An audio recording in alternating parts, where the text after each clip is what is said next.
Convent शब्द पर गर्व न करें, सच समझे।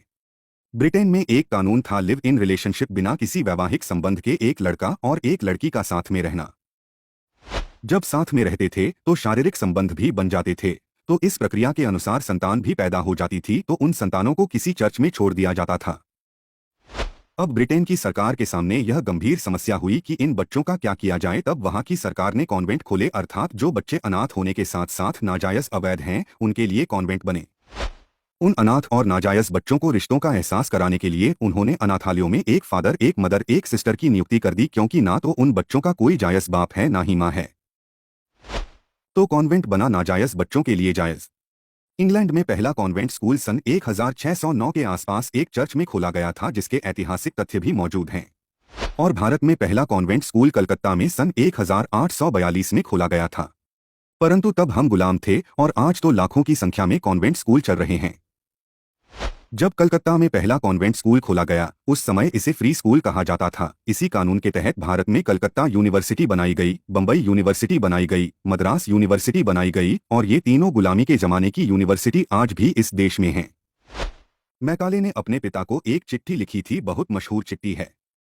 उसमें वो लिखता है कि इन कॉन्वेंट स्कूलों से ऐसे बच्चे निकलेंगे जो देखने में तो भारतीय होंगे, लेकिन दिमाग से अंग्रेज होंगे।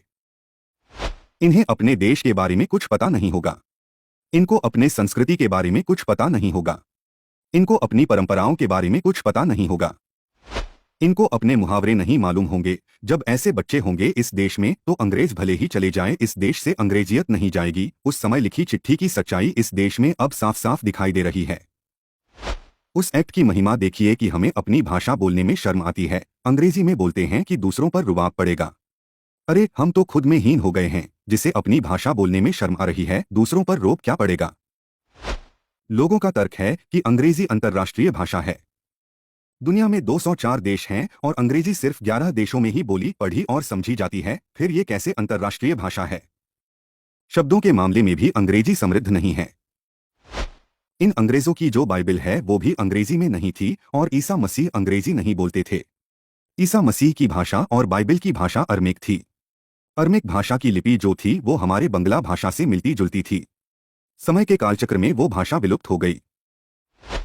भारत देश में अब भारतीयों की मूर्खता देखिए, जिनके जायज माँ बाप, भाई बहन सब हैं, वो कॉन्वेंट में जाते हैं, तो क्या हुआ, एक बाप घर पर है और दूसरा कॉन्वेंट में, जिसे फादर कहते हैं। आज जिसे देखो कॉन्वेंट खोल रहा है, जैसे बजरंग बली कॉन्वेंट स्कूल, माँ भगवती कॉन्वेंट स्कूल। अब इन मूर्खों को कौन समझाए कि भैया माँ भगवती या बजरंग बली का कॉन्वेंट से क्या लेना देना।